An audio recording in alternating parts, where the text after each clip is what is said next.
This meeting is being recorded. If everybody can mute as well before we get going, that'd be great. Thank you. Great.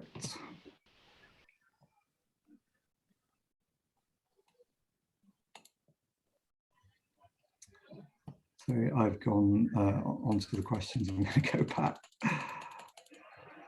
That was a whistle-stop PowerPoint presentation. Okay, so yeah, as I say, we've got John Lee today, Business Development Manager at the Ecology Building Society, Kevin Lloyd-Evans, Leading Lending and Relationship Manager, Cooperative and Community Finance, and Kath Muller, who's a member of Cornerstone Housing Co-op, but also part of Radical Roots. And they're all going to be talking today about various mortgages and loans that they're able to make, and also, as I said, answering the questions that have come in and the ones that we'll get from the floor today. First of all, I wanted to give a very, very quick tour to some different aspects of community-led housing financing. I imagine that most of you are here and because you know about community-led housing and you're involved in a project, but just briefly, it's when a group usually living in one particular geographical area get together to create their own housing solution. And here's one in Chapeltown Co-housing in Leeds. Actually, we've just realised that all our speakers are from the north of England today, and based around the kind of Leeds, Bradford area, so they'll recognise this particular project, Chapeltown Co-housing. And just to briefly give you an example through their project of where the financing comes from, because it never just comes from loans and mortgages. The financing comes from a range of different places. And you can see this is quite a big project, a new build project with multiple homes, quite complex to deliver because it offers different tenures and different ways for people to get involved, either through investing in the property themselves or rental, and they're also a housing co-op. So quite a complex project, but the complexity is not that unusual for community-led housing in many different projects. And you can see there's 1, 2, 3, 4, 5 different places that they've got their financing from. And that will obviously vary from project to project, but loans and mortgages in almost all cases an essential part of the community-led housing finance package, which is why we're running this session today. Why do we need loans? Well, one of the reasons that Chapeltown needs loans is because there's a funding gap, as you can see in this really great simple diagram. From the empty site to the completed homes, and when you start to get income from other sources like from sales, mortgages, rent of completed homes, you need the financing up front to make all that happen. So that's quite often where loans and mortgages come in. Obviously, there are lots of much more simple community-led housing projects, less complex, but still in many ways kind of demanding. This is Rydyn Housing Co-op in Machynlleth that some of you will know about already because we've been supporting them for the past year. They're hopefully about to sign off on their mortgage with the Ecology Building Society, and they've been working with John for the past several months to make that happen. And in their case, it's much more simple than Chapeltown Co-housing, just the purchase of one house. And this is the total capital they required, the house purchase price for land transaction tax, legal and professional fees, and a garage conversion. And they've got that from this, the mortgage with Ecology Building Society, and £140,000 in loan stock, which is funding raised from the local community, from friends and family. And we're not going to talk a great deal about loan stock today because we've covered that in other sessions, and we've got resources that I can send you about that. But just to say briefly, that's a way of perhaps getting a deposit towards your project or covering some other aspect of the financing that can't be secured through a mortgage and loan from a company. Just to say that there are other lenders around, Charities Aid Foundation, Triodos Bank, two organisations that are involved in financing this sector.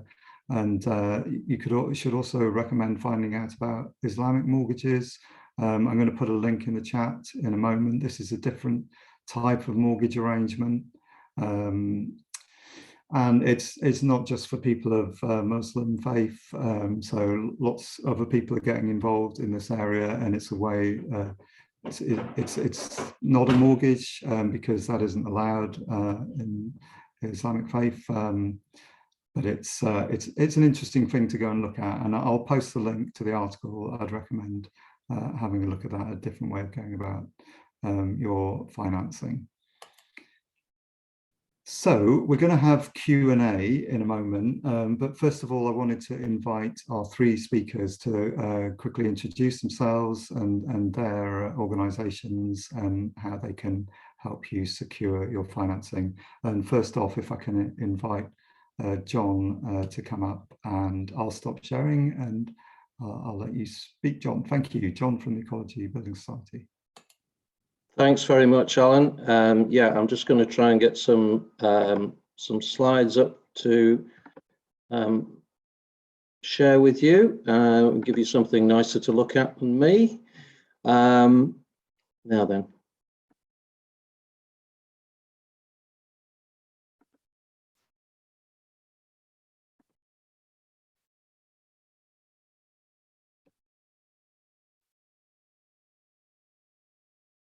Can everybody see that?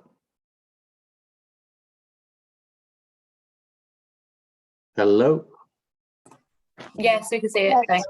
Okay, yeah. Good. Right, okay, sorry about that. So, hello everybody. Yeah, Ecology Building Society, we've been mentioned in dispatches there, and thanks for that introduction, Alan. Interesting to see a couple of projects referenced that I'm very familiar with. And I might just refer back to the Chaco project in dispatches as we go through this, but just very briefly, we are a mutual organisation. We're owned by our members. We were formed in the early 1980s to address a gap in the market where a lot of self-builders and renovators were struggling to get mortgages from the mainstream, and that's still pretty much what we're about through to today, and you know, looking to invest our members' savings into projects that build a greener society and address the very pressing issue of climate change by tackling the impact of carbon emissions, in particular in the property sector, both commercial and residential property.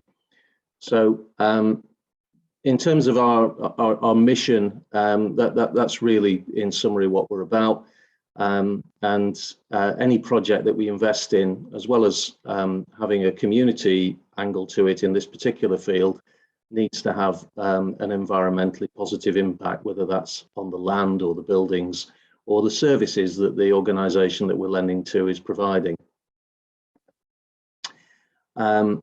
We're happy to look at non-standard cases, unusual projects that other funders fear to tread on, and some of those can be quite complex, as Alan has alluded to, sometimes because of the design or the materials being used, and other times because it's just complicated in terms of the financial covenant, with restrictions on who can live in the properties, how they can be sold, or whether they can be sold outside of the organisation, etc.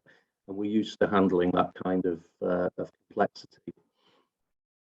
And as I've alluded to, housing is our primary focus in terms of where our lending goes, because we're a building society and we provide mortgages.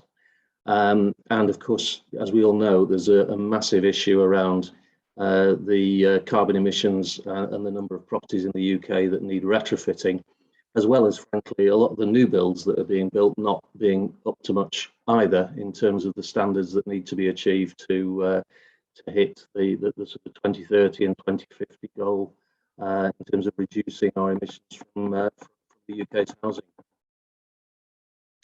More specifically, in terms of what we can do then for community-led housing projects, and by using that term, I'm using an umbrella there to cover housing co-ops, community land trusts, co-housing, mutual home ownership societies, charitable organisations with a housing angle as well. So it's a bit of everything really.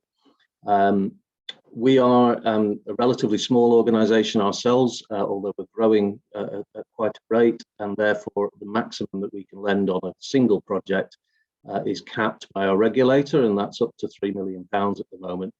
Within that cap, we can lend at up to 80% of loan to value on a project. So that's loan to value, not loan to purchase price, which is an important distinction to make. We are regularly lending on projects that are either being built or renovated, and therefore stage payments need to be released so that you're not paying interest on what you're borrowing until you actually need it. And those payments could be benchmarked against the increasing value of a site if we need to get revaluations to do that. In some cases, if you already own the land and the site, that might not be necessary. We decided some time ago to move our maximum term to 40 years to enable more projects to happen, because it's hard enough getting together a 20% deposit and then trying to keep rents affordable. And so that longer term mortgage can help in the early years in particular to make it more affordable and mitigate against the possible rise in the cost of interest, which is something that we're very conscious of at the moment. And just with reference to Chaco briefly, I've referenced affinity residential mortgages there. Where we're perhaps a little bit unique in the market is that we can help in probably 3 different distinctive areas. One is to provide finance for the actual build or development or renovation of a property, as well as, of course, the purchase of the site. And the site needs to have planning consent in place for us to get involved at that point. Before that, there are other funds available that may be more appropriate. We can also lend long-term to the same organisation if they're retaining properties to then rent out, or selling part of the properties and doing a shared ownership package, that kind of thing. And we can also consider lending to their buyers on what are often restrictive covenants in terms of how those properties can be owned and resold. So we're sort of covering the bases a bit there. This is just an example of one of the affordable rent projects that we've supported recently up in Scotland, in Dumfries and Galloway, and proof that that building for affordable rent doesn't mean that you have to dumb down on the ecological spec. We're not expecting every project to achieve passive house standard, but these are have achieved that and are now fully occupied with 3 local families, which is great. And at the other end of the scale, from new build, we're also very interested in funding renovation and conversion projects. And this is a particularly good one up in Sheffield, which is a co-housing group that are gradually working through an old listed farmstead and converting the various units for members to then buy back from the company, supported by mortgages from ourselves. I'm conscious of time, so I'm going to rattle through this, apologies, but stage payments, as I've explained, they can be done either in arrears against the prevailing value of what's on site, or we can, if that's not practical for your project, but we can see that there's enough value in the end value of the project, we could consider doing advanced stage payments released against certified costs of work as the project goes forward. That's something that we've been doing with Chaco, for example, because their land value was pretty low in the middle of a fairly rundown part of Leeds with lots of land remediation issues. But we can see that their project has value at the end, and we've therefore released funds off against works from the monitoring surveyor. Similarly, I think we did a similar arrangement with Bunker down in Brighton, which is a self-build housing co-op. So it doesn't always have to be renovations for housing co-ops. These 2 houses that have been built so far have been done with modular modern method of construction. So pretty much craned into what is a very tight exception site in Brighton. Definitely recommend having a look at their output on Facebook as well. There's some really interesting project information there. And it doesn't have to be all about the building. This is a small investment by a co-op in Ymunwch, where we funded additional works to install solar PV to help them generate more energy from sustainable means.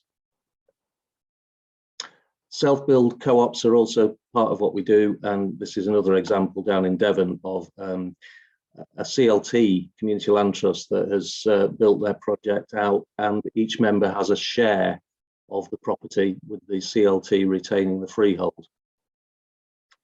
So very briefly, the key issues that I think will crop up in discussion and questions is thinking about how you're going to secure your mortgage. What assets do you have to be able to offer a building society or bank to be able to lend against? What sort of design specifications, what governance you have, what demand is there for the properties that you're building or occupying. At the point of application, we would issue a formal illustration to tell you exactly what the indicative terms are likely to be from the society, so you're not incurring fees before you know whether there's a pretty good chance you're going to get funding from us. And I made the point earlier about flexibility. We do stage payments. We have interest-only options to rather than asking you to pay capital back whilst you're still building the project or renovating a house. And we don't charge for you not using all of the facility, which some banks do. And very briefly, I think the priorities for us is things like today, where we can work with other lenders and support networks and national and regional hubs, getting a good understanding with lawyers and valuers. And I think it's just important for us to share the good news of the sort of case studies and achievements that the sector is making. And it'd be lovely if we can get some more capital grants from government to support projects along the way as well. I'll stop there and thanks for listening. Thanks so much, John. That's a great overview. Apologies there isn't more time, but people can pick up with you separately, I'm sure. Kevin, would you like to speak next from Cooperative and Community Finance? Yeah, sure. Not going to use any slides because most of the information is available through our website. So you can actually express an interest, and there's an online application form, and it's quite extensive in terms of some of the more detailed information. So if anybody needs to follow up information, they can just find it from our website. So just a brief sort of overview around Co-op and Community Finance. We've been going for about 50 years, so we're an established lender. We've predominantly set up to work with co-ops and as part of the co-op movement. And at the time the organisation was set up and its subsequent lifespan, it's been really to get money into the co-op sector. So to get money into organisations that are democratically controlled and community owned. So that's our focus. In terms of the spectrum of lending that we do, we're lending to housing projects, we lend to a lot of pubs, and we lend to a lot of worker co-ops. So that's quite broad in scope. We operate across the UK, so we operate in England, Wales, Scotland, and Northern Ireland. Because we're a small organisation and we're a specialist lender, probably the biggest message I would try to get across today in terms of this introduction is to say that we're not a traditional bank, or we're not a traditional type of lending organisation. We're principally set up to help organisations. So most of the organisations that come to us, they're coming for support, they're coming for information, a bit of advice. They're thinking about, their experiences with other lenders might not have been straightforward, so there might be particularly challenges that they find. So we sort of, I guess our approach is quite collaborative, and that's reflected in the terms of the way that we work. We have certain restrictions in terms of like what we can charge in terms of interest rates. So we tend to be charging higher rates than sort of some of the mainstream banks, and it's pretty comparable to some of the social lenders, but we tend to be able to provide financing over longer periods, so 20 to 25 years. And in a lot of instances, we sort of take on the bits that are quite risky for other lenders. So one of the things that we do is work in collaboration with the lenders, where they will act as a senior lender, where they'll take a security position, and we may take a smaller position where we might provide a deposit. So our element of the borrowing is a little bit more risky. So we'll do loans that are secured, and we'll do loans that are unsecured. And I think for the work that we do, the process tends to be quite simplified. So we tend to process applications quite quickly, between about 4 to 8 weeks. Some projects, particularly housing projects, often take a long time. But what we're able to do is sort of give people sort of indicative sort of outlines quite early on about whether we think that it meets our criteria and whether they can sort of like work up proposals. So if they're quite complicated proposals involving other lenders and grant providers, we're able to sort of like work with people at the start of the process, and that often happens where we're part of a bigger jigsaw. On some occasions, people come to us for the full amount, but in many cases we tend to be part of a bigger jigsaw of finance being put together. So I think I'd leave it there, because you've actually asked quite the questions I've seen in advance have been quite interesting in terms of quite a lot of detail, and I think they bring out quite a few of the issues around the sort of specifics about lending scenarios. Brilliant, thanks, Kevin.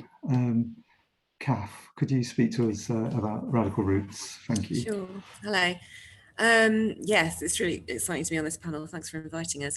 I guess the first two main points to make about Radical Roots are that it has a political mission in much the same way that Co-op, Community Finance and the Ecology both described. Our mission is to develop the solidarity economy, get as much assets into community and non-hierarchical control as possible. And the other point is that we're a mutual aid network. And so what that means is that we're a cooperative of cooperatives. All our members are cooperatives, and they are cooperatives who share that political mission. And we only make loans to our member co-ops. So that's kind of the first thing to understand. As a mutual aid network, the other things that we do to support our members are we explain to them how to raise loan stock, and we have we can advertise their loan stock issues.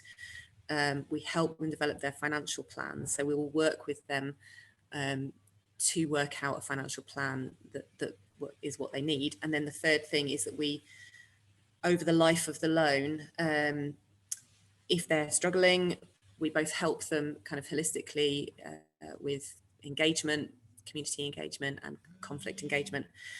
And we'll also look at capital and interest holidays on their loans. So it's kind of a life package for the loan. The loans that we mainly do are not primary loans, they're top-up loans. Again, the sort of thing you might need for a deposit. So we'll be usually lending, most often lending where the Ecology Building Society is the main mortgage lender, and we'll lend the rest, and we take a second charge on the property for that, and sometimes take guarantors as well for security. I think probably the next thing to do is a quick explanation of where our money comes from. One participant share at a time.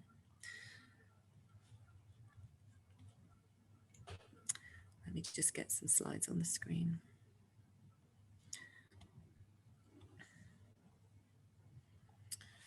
So this is where we currently get our money from.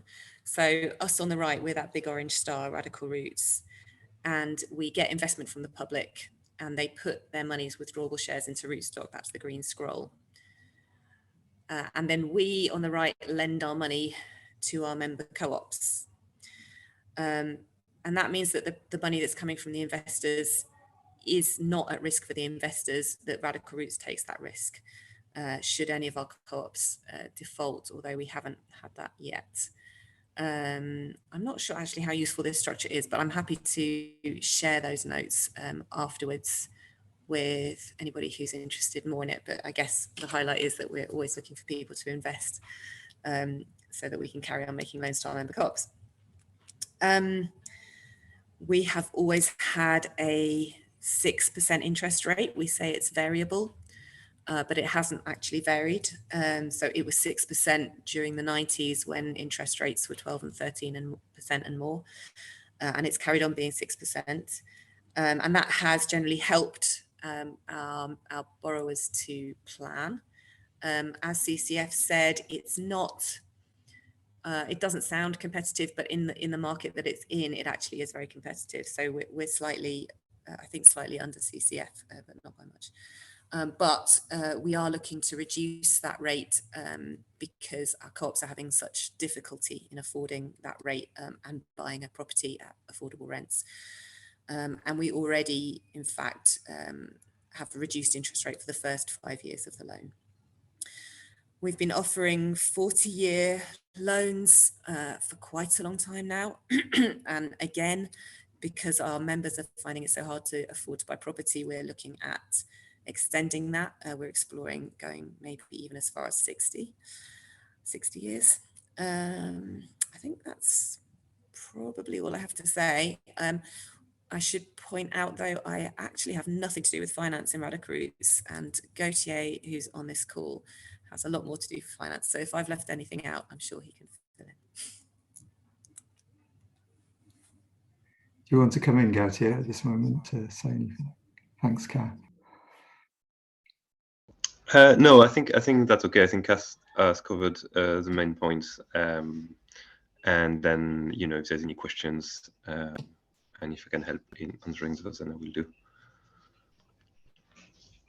Brilliant, thank you. Yes, I think there are a couple of questions later on that relate, I think, to some work that you're doing at the moment. So we'll bring you in when those come up. Thank you, and thanks, Kath, for that. So yeah, we've had 10 questions sent in advance, and I'm sure there'll be more questions that come from the floor.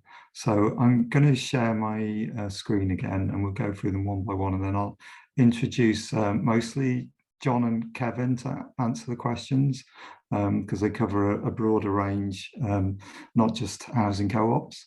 And then Kath and Gautier, if you'll speak to the questions that relate to housing co-ops, that would be great. And we'll start off, I think, with John on the first question, and then I'll invite the other contributors to come in and yeah, if they would like to add something to that answer. And by all means, please put questions in the chat as we're going along. A couple of people have asked me to clarify some technical terms. So if you mention a technical term in your answers, then it would be good to clarify exactly what that means. Thank you. So the first question for you, John, is from Valerie Billingham, and it's how do mortgage providers assess applications for a co-housing scheme based on an estate in mutual ownership via a not-for-profit company limited by guarantee? Thanks, Alan. Yeah, it's a good question. I think to be mischievous, I would say that a lot of mortgage lenders look at that kind of structure with great suspicion and probably not a lot of knowledge, because it's fairly new. And I suppose the best example of a mature mutual home ownership structure like that is probably Lilac up in our part of the world in Leeds, who sort of blazed a trail for this. And I think the good news is that we're more than happy to look at projects that have that kind of mutual ownership structure. As with any of these things, the devil is in the detail, really, because each project, we've funded, I think, 3 mutual home ownership models over the last year and a half. None of them are the same. They all have different aspects to how the membership structure works, how the governance works, and perhaps crucially how the interaction between members having an equity stake, because some of them do and some of them are simply renting, and so how the share of equity works for each individual, especially if there are some fairly large investors compared to the rest of the group, is quite an interesting aspect to assessing these projects. I guess the big difference between this and another co-housing scheme that's simply being built and then sold to its members is that the due diligence that we do looking at the composite founder members of the group is much more detailed than it might otherwise be, because they tend to be much more intrinsically linked as individuals to the borrowing entity, because they're often directors with an equity stake in the project. So, you know, we do tend to ask for quite a lot more detail in terms of the individual personal circumstances, income and expenditure, assets and liabilities, that kind of thing, of the members, whilst also taking a balanced view on the overall group position. So it's greater than the sum of its parts, if I can put it that way, in terms of how we assess that, but we need the detail to enable us to do that.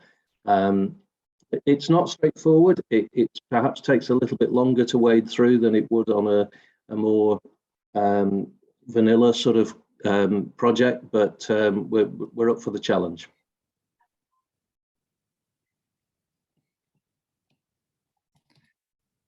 Thank you, John.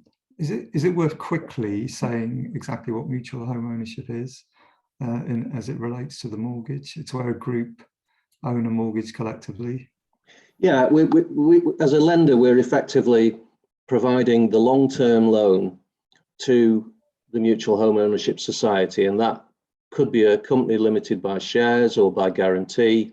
It could be a community benefit society. You know, the detail of the legal structure is something that we would recommend certainly that groups take knowledgeable advice, and there's one or two firms that we would particularly advocate to advise on this kind of structure, namely Wrigley's up in Leeds and Anthony Collins in Birmingham. But yes, it's a long-term loan and the property stays in the mutual ownership of the society or company. People can come and go, but if there is equity ownership amongst that structure, any lender will want to understand what the exit route arrangements are for people to be able to sell their shares, how those shares are valued, what happens if a number of people want to leave in any given year, that kind of thing, to understand the risks that we might be that might affect the rental income and service charge income that's coming into the model to enable the mortgage to be paid. Great, thank you. Thanks, John. Kevin, would you like to come in on this? Yeah, so in terms of the question, I mean, the summary that I got was a little bit more detailed, so I think John's sort of covered it quite extensively. When I saw the question, what I focused in on, and what I would sort of like, what I've learned working in this finance sector. So I came from a non-finance background about 8 years ago and got into lending, social investment, and I didn't have some of the sort of the language and sort of the experience of how people assess.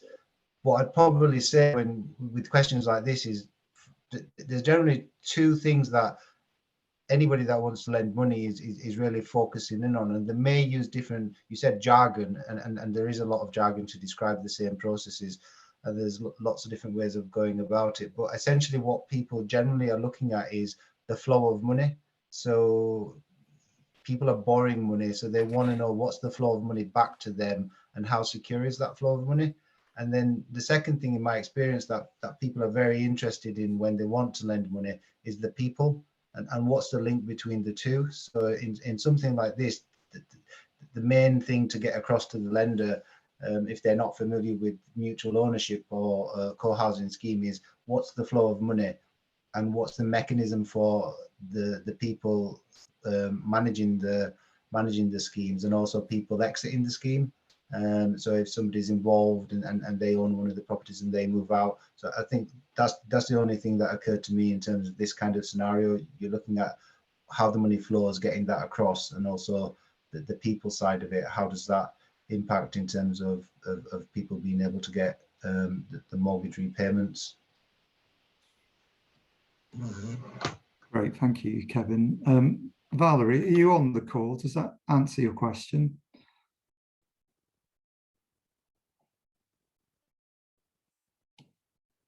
I can't actually see anybody because I'm sharing my screen. Yes, thank you, brilliant, thank you, thanks Valerie, that's fantastic. Okay, we'll go on. Kevin, if you'd like to stay on for the next question, which was from John at Untitled. And this is, and he sent this question and he said it was tongue-in-cheek, but it's actually the reality for a lot of people who are coming into this area. How do you borrow 250k with no security?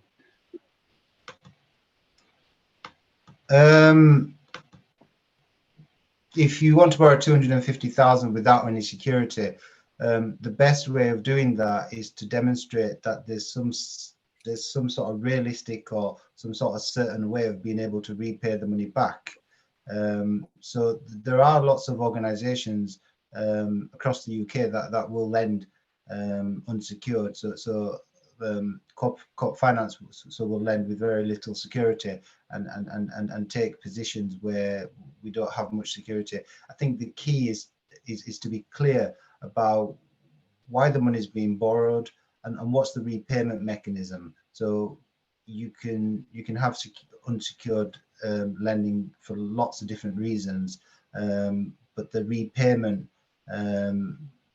mechanisms can vary. But it's just having a mechanism to say, well, if you lend us 250,000, there's actually a good way for us to pay that money back, and also finding lenders that actually specialize in non-secured lendings. Sometimes if you go to traditional banks or traditional organizations, they're not geared up to lend in an unsecured situation. So if you go to organizations that are actually familiar with what unsecured lending involves, then that makes it a lot easier. If you're talking to the right people, you'll get more of a positive response. If some of the more traditional banks will just say that they won't lend, not so much with any sort of insight into whether they'll get repaid. It just might be that they just don't do unsecured lending.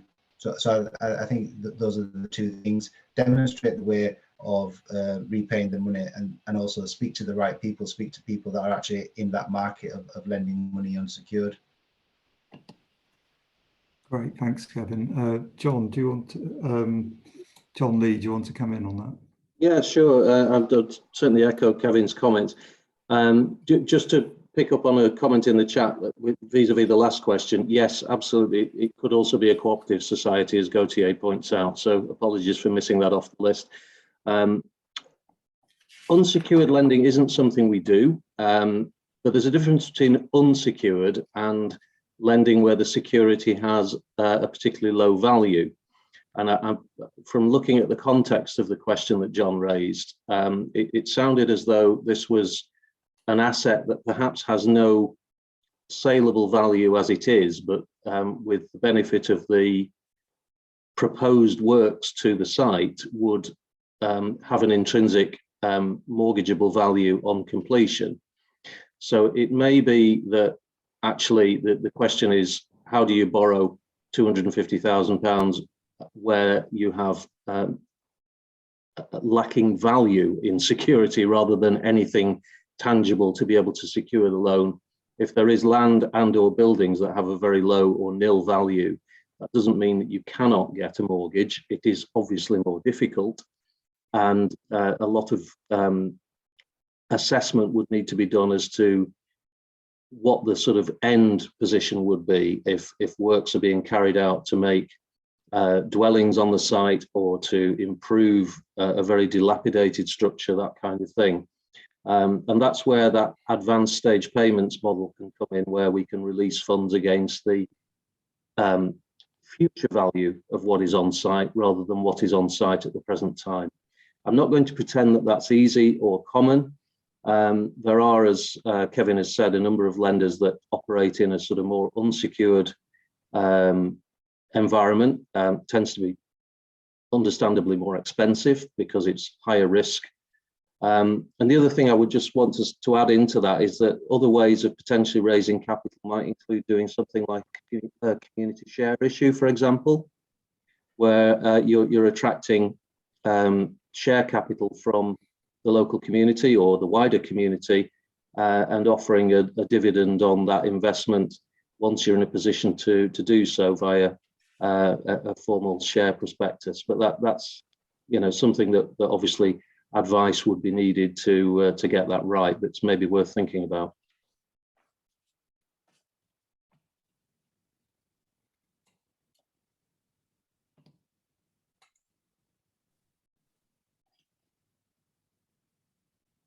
Thank you. Sorry about the pause there. I was looking for the. I thought I'd stunned you into silence there, Alan. Happens regularly. Kath and Gautier, I don't know the loans that you provide. Do you work in that unsecured environment? We have in the past asked for guarantees rather than charges against property, or in addition to charges against property, because we often take the second charge, and yeah, in the past we would have asked for guarantees, and we have in fact had one loan default many years ago where the guarantors paid the money. So that's an option, but I suspect it's really for smaller sums that we're mostly talking about when we're talking about property. Brilliant, thank you. Okay, I'm going to move on to the next question and address this first of all to John. This is from, there's a few questions actually from Clanbrooke My Co-housing project, but they're all relevant, I think, to any group on this call. The first one is around structures, legal structures, the kind of legal structures you lend to, and whether there's differences.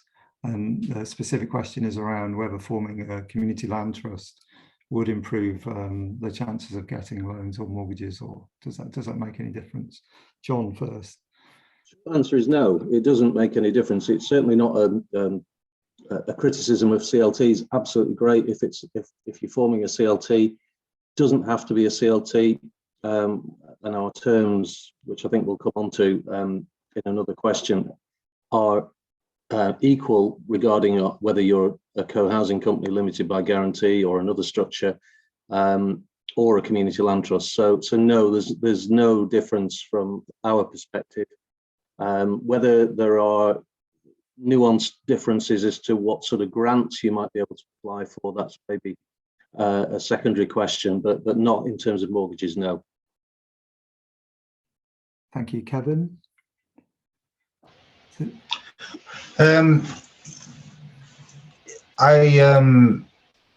So depending on how you read the wording, so would forming a CLT improve our chances of getting a mortgage or a loan?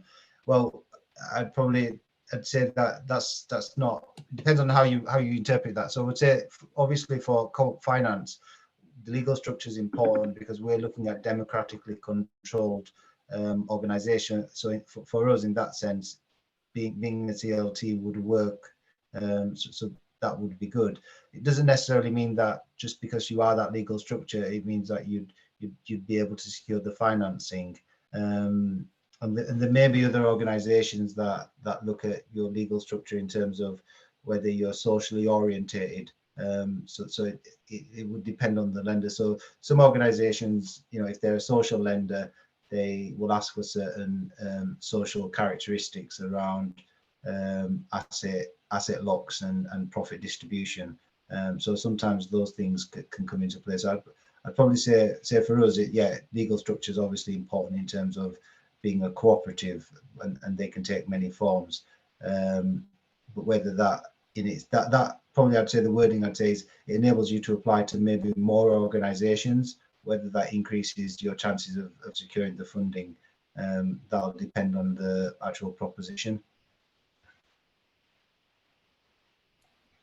Great, thank you, Kevin. And Kath, I believe it makes a difference in terms of radical roots. No, it doesn't. So we have all kinds of co-ops in membership, societies and companies, and we would lend, I think, to any structure pretty much. Once if they're a member, then we can lend to them.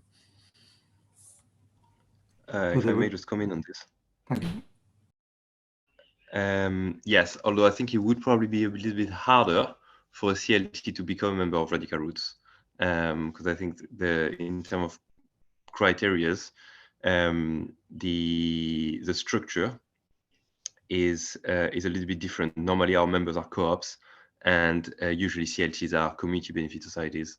So I think that there will need to be a bit of discussion. It's a little bit outside of the usual of our usual kind of member profile, let's say.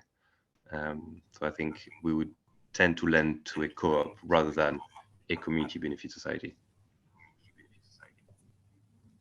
Great, thanks, Gertie. I'm going to go on to the next question and invite Kevin to speak to this first. So yeah, this is a question for everybody really. Who do you lend to? What rate? What term? What early repayment penalties are there? We've already spoken about security, but maybe there's more detail in that. And we have spoken a bit about stage payments, which John touched on in his introduction, but if there's more detail about that, I'm sure that would be appreciated. So yeah, Kevin, do you want to go first? Yes, thank you. Yeah, sure. So just taking each little bit of the question. So who do you lend to and at what rate? So we generally lend to organisations which are co-ops. Our rates tend to vary between 6 and 8%. The terms, they tend to be based on the circumstances of the organisation. Some of our loans are over 5 years, some are up to 25 years. Do we have early repayment penalties? We do. But they're staged so that there's an early repayment penalty quite early on in the agreements, but after a number of years, then there's no requirement. What kind of security is required? That's done on a case-by-case basis. So if there's an opportunity for us to take security, we would take security, but we do secured and unsecured lending. And then the final bit of the question on new build and the various stages of payments. Again, it would depend, and it is usual for payments to be made in stages if that's part of an overall schedule of works. But it really does depend on the individual cases.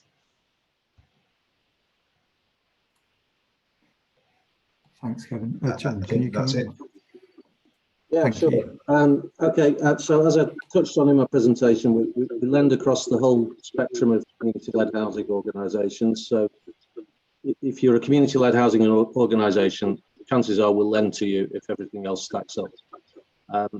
In terms of rates, at the moment, we publish a band of rates, and they're currently at between 3.75% and 5.75%. I can't guarantee that they'll stay there. It may be that those bands will move up a little bit in the next few months, but that's where we're at the moment. We can lend over between a year and 40 years, depending on the project. There are early repayment penalties for long-term mortgages in the first 2 years. So if you're borrowing over 30, 40 years and you suddenly repay the whole mortgage in the first 2 years, we charge a 2% early repayment penalty. But you can make up to 10% bullet repayments of the loan, so 10% of the balance of your mortgage in any given month in that time. So there is some flexibility. If we're lending for short-term new build or renovation projects that are then being sold to members, etc., there isn't an early repayment charge because we know that that's what you intend to do. Security, yes, we'd need a first legal charge always at Ecology. We don't do second charge lending. If you have an existing mortgage, we need to think about whether we can uplift that as part of the project. We also, with new build development projects, will probably want to have collateral warranties from your lead contractor and from the design consultant. It's possible that we may look to take a debenture, although that's unusual. That tends to be more with commercial developers than community-led housing schemes. Yeah, that's pretty much it. We have occasionally had a performance bond from the lead contractor on particularly large schemes, but to be honest, at the moment, that's not so much of a prerequisite, particularly as those bonds tend to be very expensive and that cost tends to get passed back to the client, which is you guys. So we're trying to avoid that one. And yeah, stage payments, yes, they're available in against various stages of construction. All I would say on that is it's not set in stone. You don't have to have money at predefined stages of the build. It can be built on a very sort of bespoke basis, understanding what your where the pinch points are and when you need to pay for materials and labor and all the rest of it.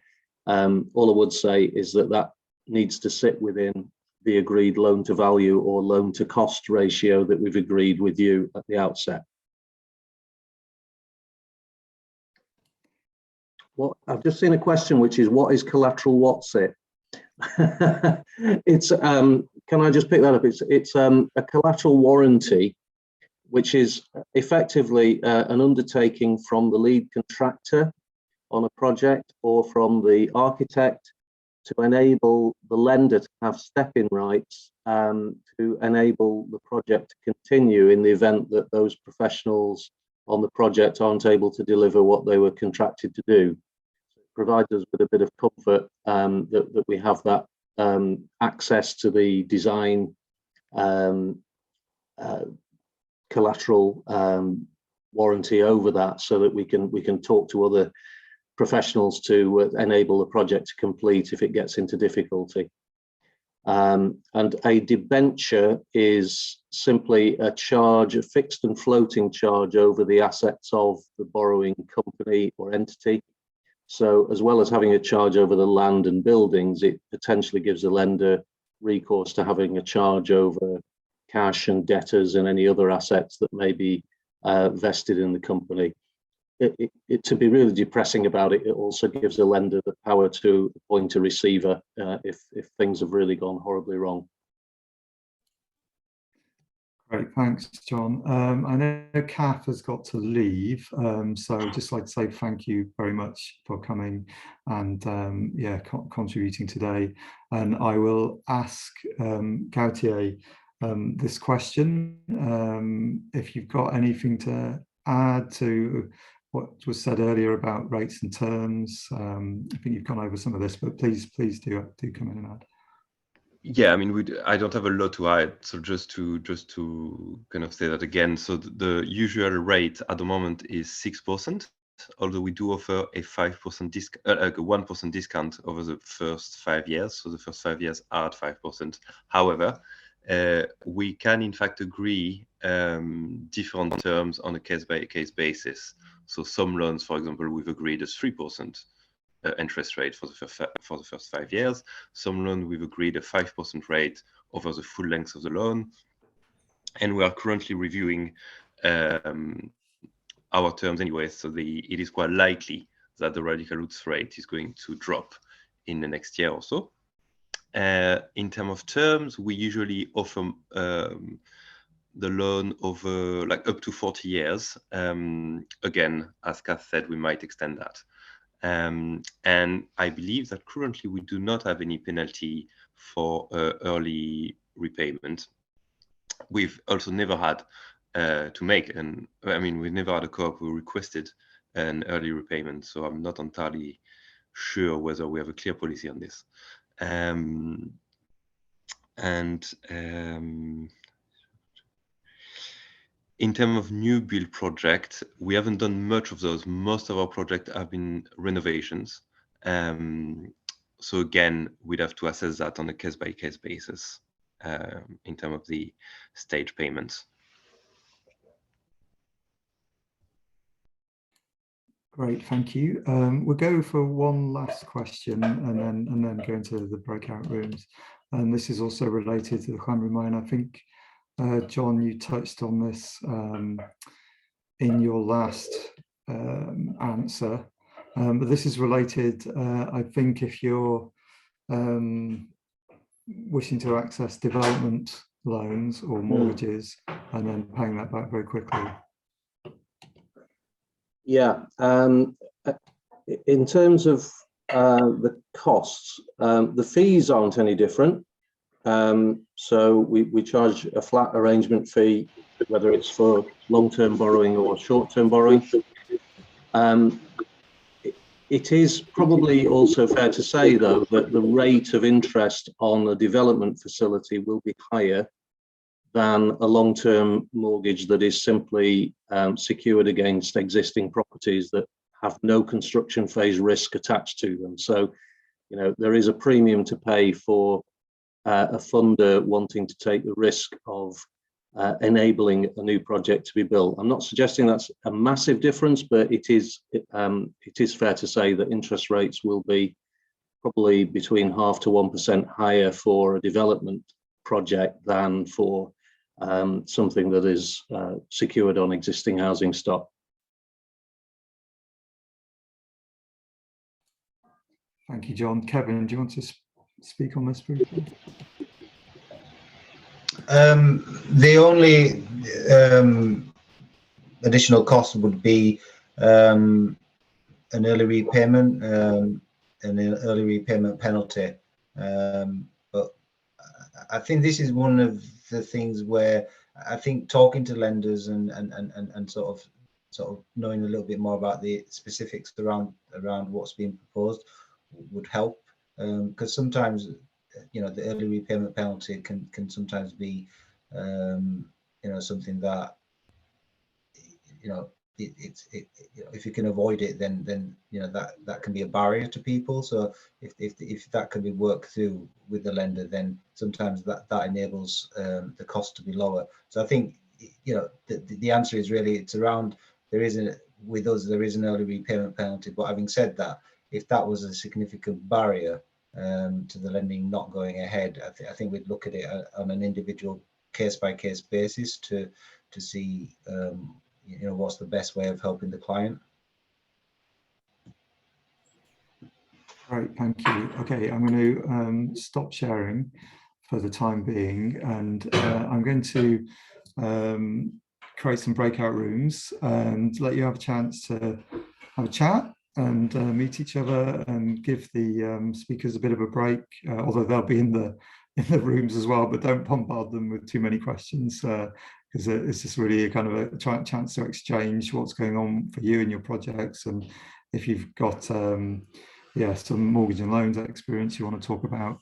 While I do that, could I invite Hugh and then Casey to talk about what's coming up for the next network event next month, and then Casey for your launch. So thank you, Hugh. Grant. Hi everybody. Yeah, I'm Hugh Russell with Alan on the Communities Creating Homes programme.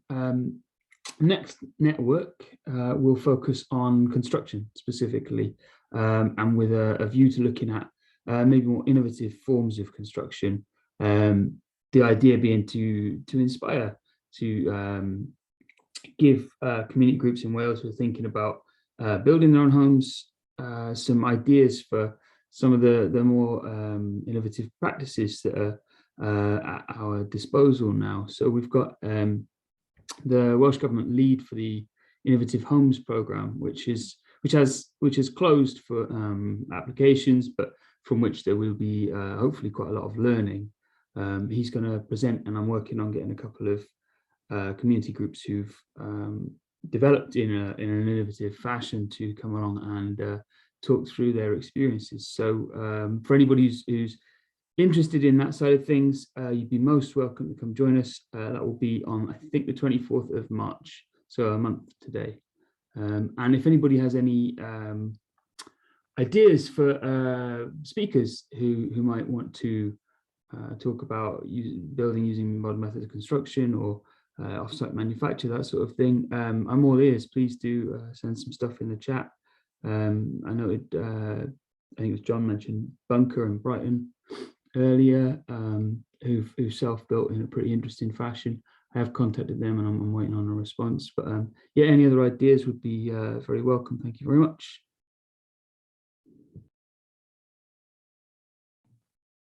Do you want me to jump in quickly, Alan?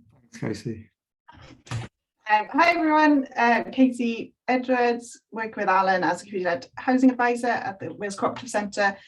So for those of you who were at last month's network, we talked a little bit about community ownership rights in Wales and how we are very much lagging behind Scotland with their progressive community right to buy legislation. So we have been working on a paper to push the Welsh Government to develop something similar in Wales to give communities more rights over land and assets in Wales to enable the delivery of community-led housing. So we're launching a paper on this next Wednesday, the 2nd of March. It's a nice early meeting at 8:30 in the morning. It'll be nice and brief, but we'll just be talking about our paper and the work that we've been doing and what we want to see in Wales. Like I said, to give communities more ownership and control over land and assets in their communities, to enable the delivery of community-led housing and other services as well. So I'll pop the link in the chat to the Eventbrite, and you'd be most welcome to join us next Wednesday. Brilliant. Thanks, Casey. That's great news. I look forward to being part of that. I'm going to open up the rooms now. We've got about 7 minutes. There's lots of juicy questions to come back to afterwards, and I want to give an opportunity to open up to the floor as well. So if in this next 7 minutes some things come up for you that you'd like to ask some questions, then please do prepare them and we'll put them to our speakers as much as we possibly can with the remaining time. Thanks all, and see you back in the main room very shortly.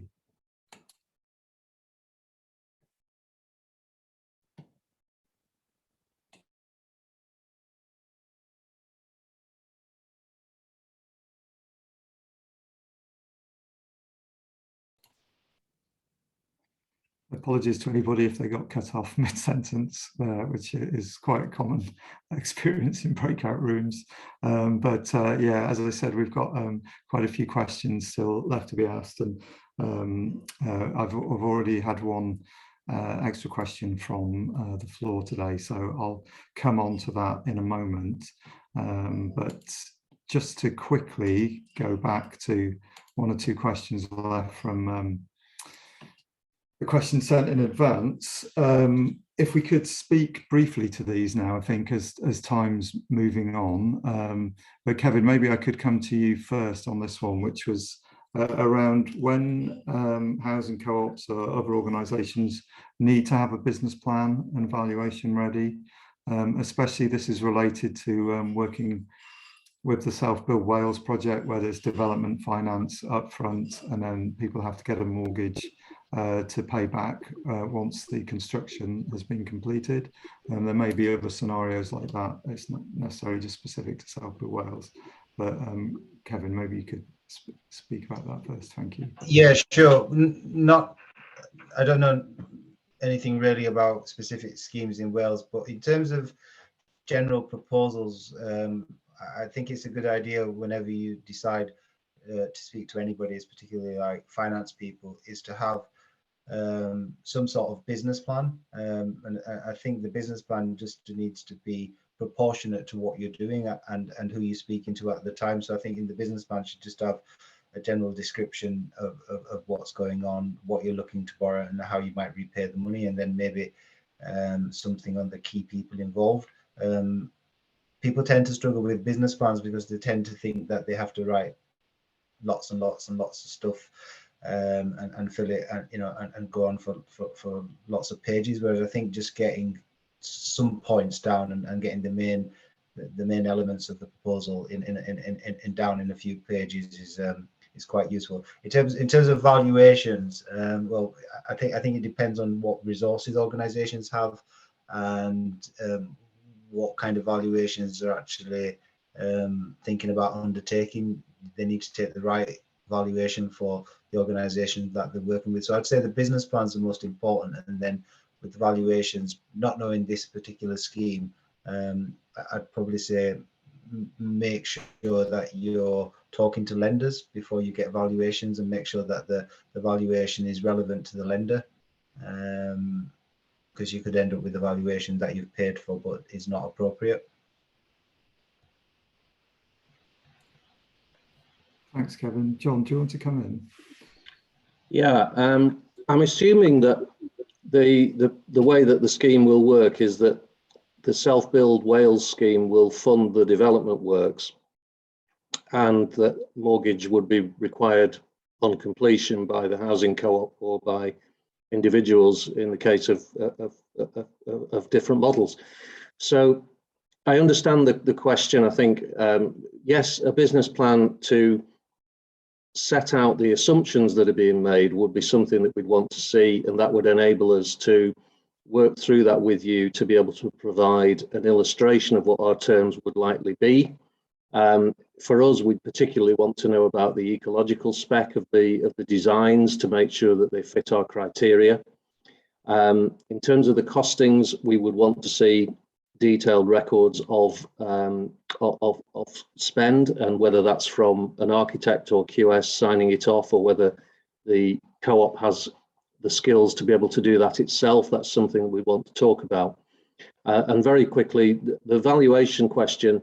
Valuations tend to have a shelf life of 6 months.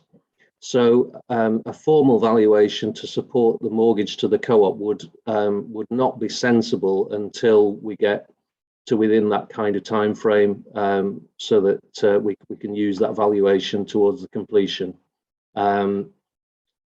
There's probably a lot more nuance that I'd want to discuss around that kind of model, but I hope that gives you a feel for what we'd want.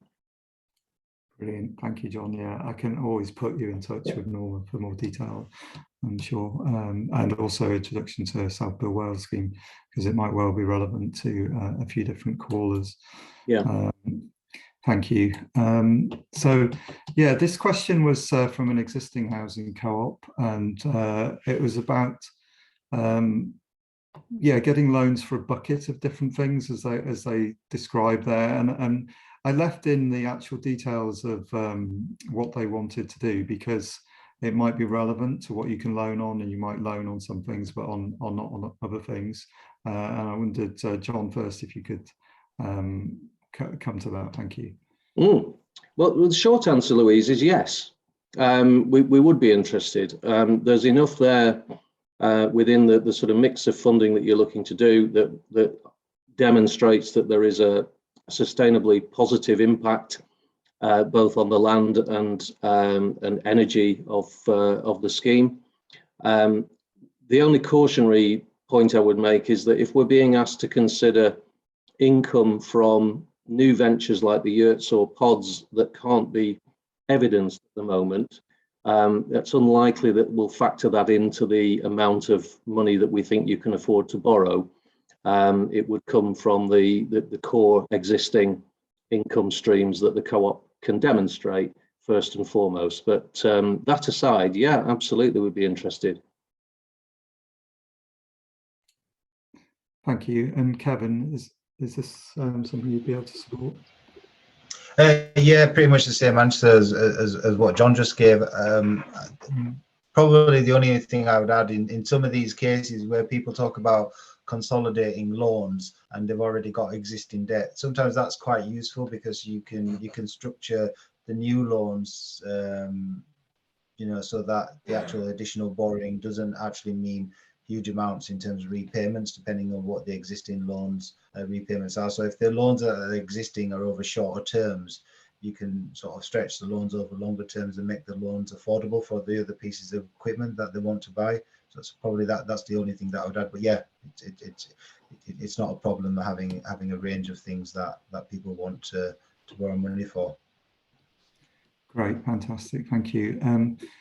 Gauthier, I'm going to bring you in now because we had a couple of questions, and you could answer to that question as well, whether you're just interested in lending to buy houses or support, or whether you support other loans. And then we had a question from Karen Holt, and I'm going to introduce Karen in a moment, but I think it's also related to this question that you were able to speak to, which is around existing community organisations coming together to pool their assets to create affordable housing.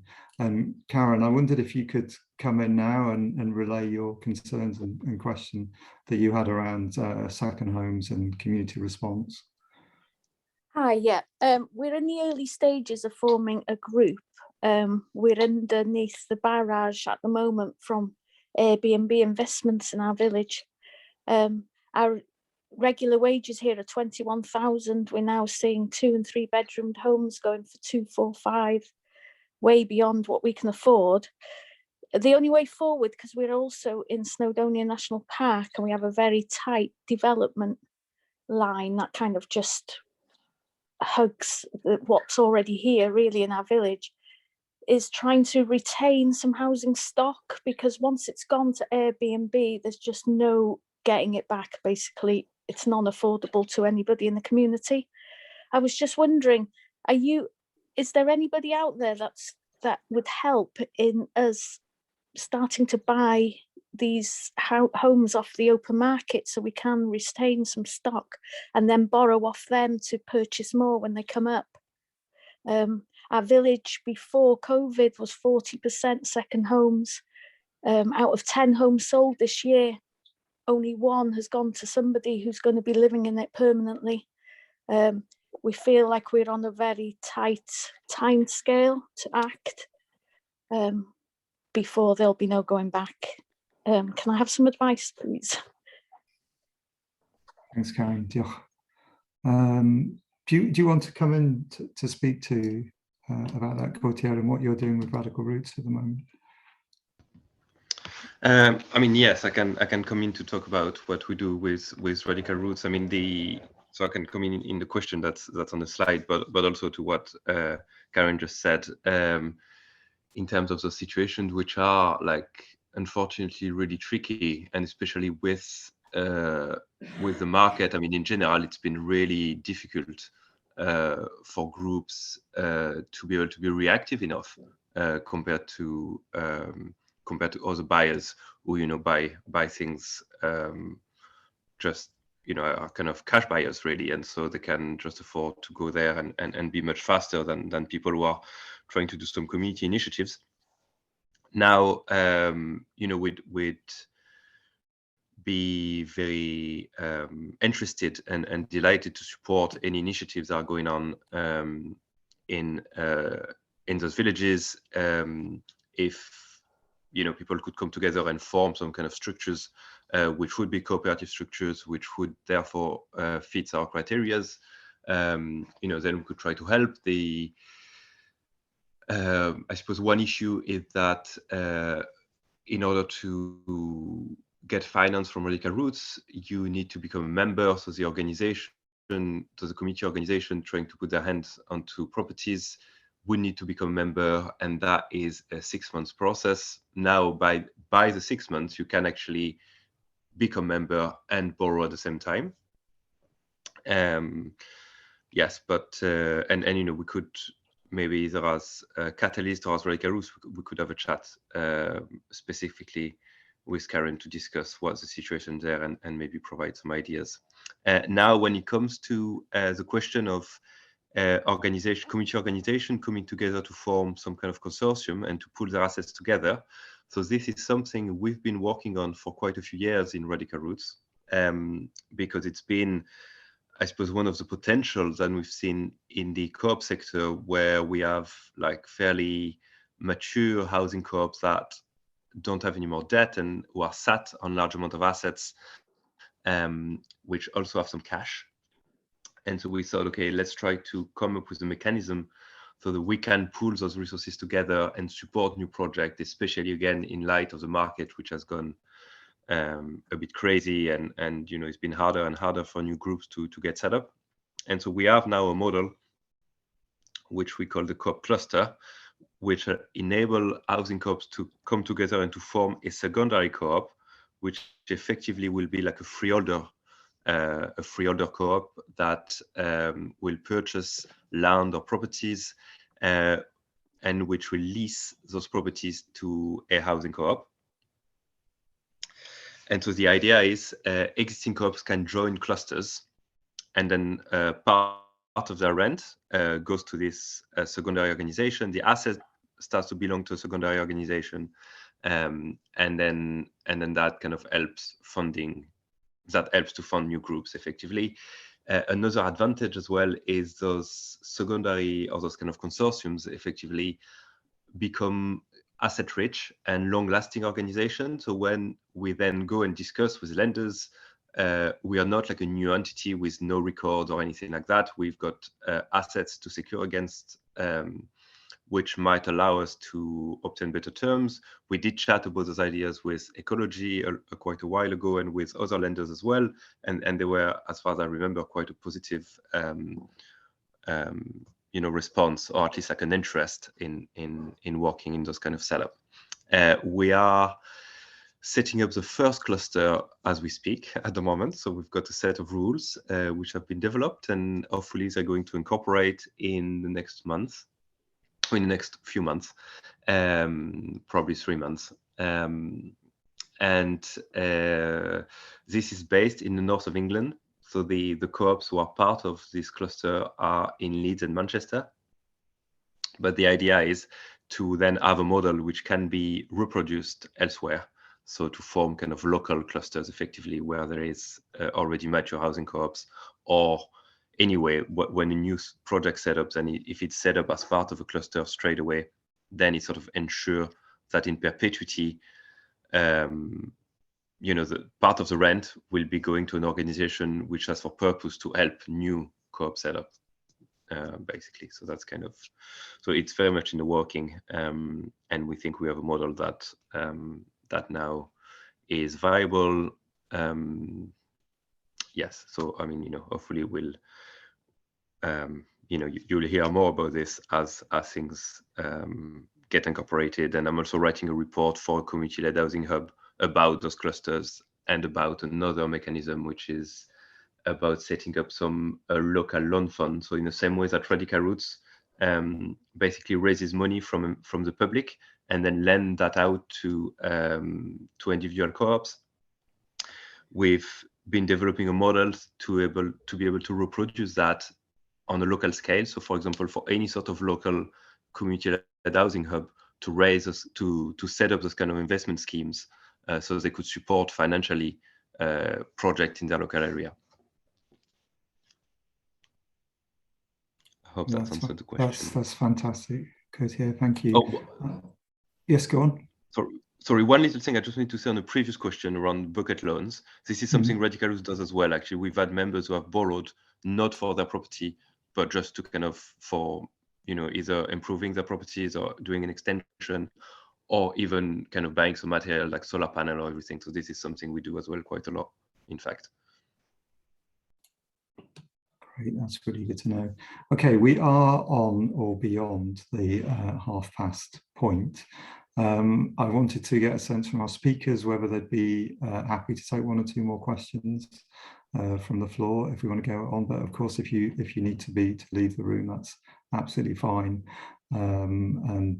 Yeah, so John, Kevin, can you be around for 1 or 2 more questions? Yeah, fine with me. And Gautier, is that okay with you as well? I think. Yeah, good. Yes, so fine, yes.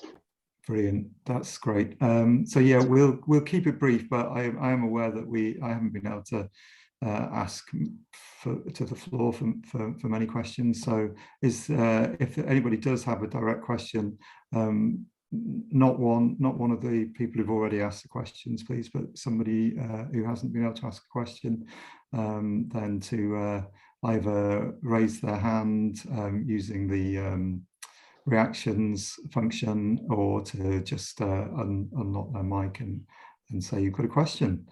Yeah, brilliant, thank you.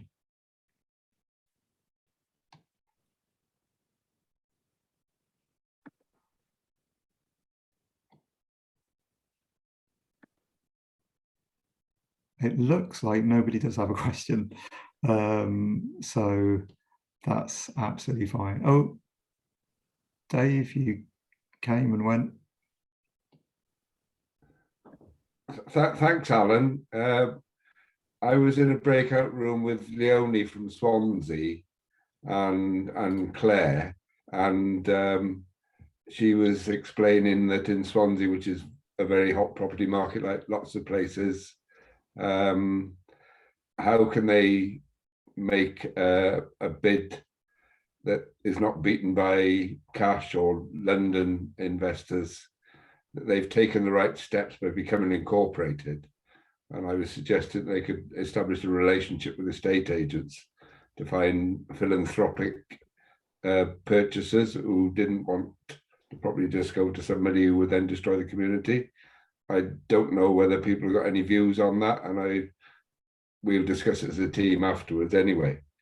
But if anybody's got any hot tips as to how to get the community bid accepted within the marketplace, that would be great. Thank you. Can I just come in on that, Alan? Thanks, John. Yeah. Yeah, I don't have a magic answer. Just observations, really, and harking back to the comments about the previous question. I mean, we lend to a number of organisations that are fighting this sort of battle of holiday lets and second homes, and trying to get into a position where their bids are taken seriously by agents and so on, which unfortunately isn't always the case. What we can do is to provide indicative illustrations and so on that enable groups to be able to wave a piece of paper at agents and at vendors and say, look, we've got a lender that's interested, and that's part of the battle. It's by no means the whole picture, and it's very difficult to compete with cash buyers with deep pockets unless local authorities and national agencies, including Welsh Government, are prepared to intervene really in terms of the sort of allocations policies of housing. But it's very difficult when you've got private vendors looking to sell for the best price they can. So you know, I think it's flawed. There are problems with this across various parts of the UK, and in particular in parts of Wales and the southwest of England and up in the Highlands and Islands of Scotland. One thing that frankly could be done is for more lenders to do what we do, and that's not to lend on holiday lets and second homes. But you know, I don't see that happening overnight. There's quite a lot of political discourse in Westminster at the moment about having a register of second homes and holiday homes to try and you know, bring this problem more to the fore. But we know it's there. We've known it's been there for years, and it's getting worse. And if anything, the pandemic has made more people interested in, you know, sort of buying up property to fund a growing staycation market as well. So a bit depressing, really. But I think there's, you know, there's limited amounts that we can do as a lender, but providing evidence that we're willing to support groups at an early stage, if they've got the collateral to be able to put deposits down and so on, is something that we absolutely can do and would do without people having to pay a fee for that. Thanks, John. Kevin, do you want to come in? Oh, sorry. Oh, yes, go to you, by all means. Yes, please do. Sorry, yeah, I just wanted to say as well that obviously, again, yes, there's no magic answers, but yes, if it's possible for groups to get things ready quite in advance. So for example, again, with radical roots as well, you can apply for what we call like a model loan. So something that's not necessarily based on a specific property, but which is going to have some kind of characteristics. And then so you can get that loan agreed. And so when you do find a property, then you've already got your finances in place, in a sense. And I know, and we've been working with Ecology and the lenders, but a lot with Ecology, where groups can get this kind of I suppose more formal agreement on radical root side and more of a slightly maybe less formal agreement on Ecology side until the group is really ready to go. But the point is, in order to be credible, you can, if you kind of start those chats early with lenders and you get all of your finances in place, even if you don't yet have a property, then that allows you to be more reactive and quicker when you do find a property. And I know that, yeah, again, like Ecology has been very supportive and flexible with some groups, and CCF as well, by the way. We've also worked with them on a few projects where again, like some project in London where it's usually quite difficult also to get properties. So yeah, so basically it's kind of approaching lenders and having your finances in place quite early on, even before you've actually got a property in mind, can help with this. And things like those like secondary co-op models, that will also probably help, because they will be able to become probably almost cash buyers at some point. So that would be quite an advantage, I think, for the sector. Great, thank you. Kevin, do you have anything to add to that? No, just that it's unfortunate that government policy has been that it's a market for housing, and in rural communities and places like Wales, people see it as quite attractive, and second home ownership, it needs really government intervention, I think, on many levels. I heard that the Welsh government is actually trying to do something about it, actually. So yeah, it's a problem for local people. Thank you. We had one last question from Flora Samuel, which is, when is the right time to make contact with lenders? And also, how do you prefer to be approached? Well, from my perspective, sitting right now, after I've eaten something. But other than that, there isn't an absolutely wrong time to contact lenders. I think an early stage discussion is never a bad thing, and talk to a few. Get a bit of a sort of variety of opinion, and tap into what is at that point certainly free advice. So we're not expecting you to come to us with a fully fledged singing and dancing business plan at the point at which you first get in touch with us. If you have, fantastic, but we're not going to judge you on it being a bit woolly and a little bit sort of what if scenarios. That sometimes the best projects that we've funded have started off like that. So I'd be happy to open that door, as it were.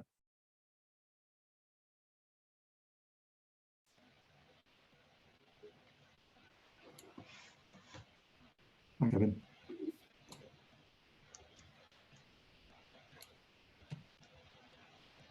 Kevin, did you have your mic off?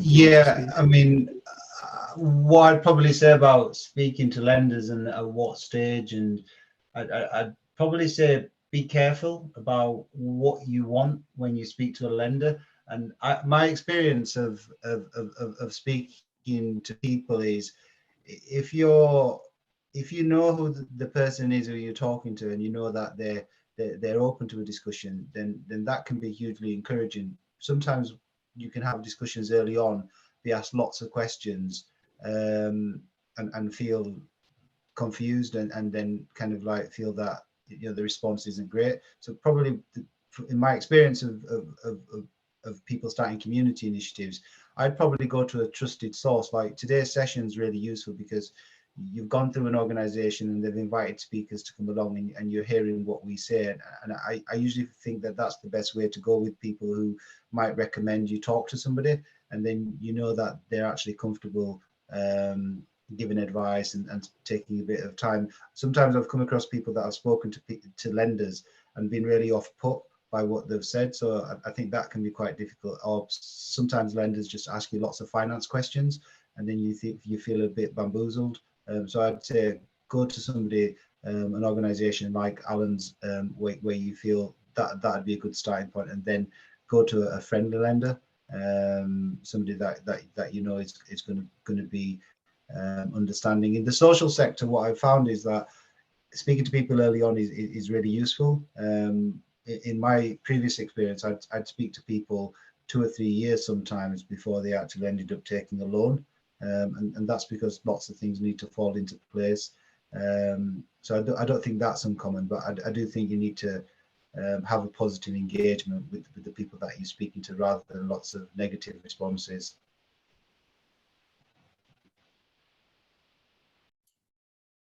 Thank you, Kevin. Gautier, do you want to add anything before we close? Yeah, I mean, that's it with us. At least the earlier the better. Simply because it takes a while to become a member. So in any case, it you know, it requires a bit of time in advance. But yeah, at least in my experience, when you're working with friendly lenders or with lenders which are in the sector like CCF, like Ecology, I mean, I've seen that it was usually really useful to speak to them at a quite early stage, basically, as well as with us. So yeah, I would say the earlier the better for when you speak to friendly lenders, and then you have to be careful when you speak to others, basically. Great, thank you. So I think we'll call it a day then, because John's hungry and I definitely am, and probably everybody is. So yeah, thank you all so much for coming and speaking to us today and taking all the questions and answering them so fully and freely. That's been absolutely fantastic, and loads for people to take away from this session. And as I say, I will be putting it up on YouTube within a week.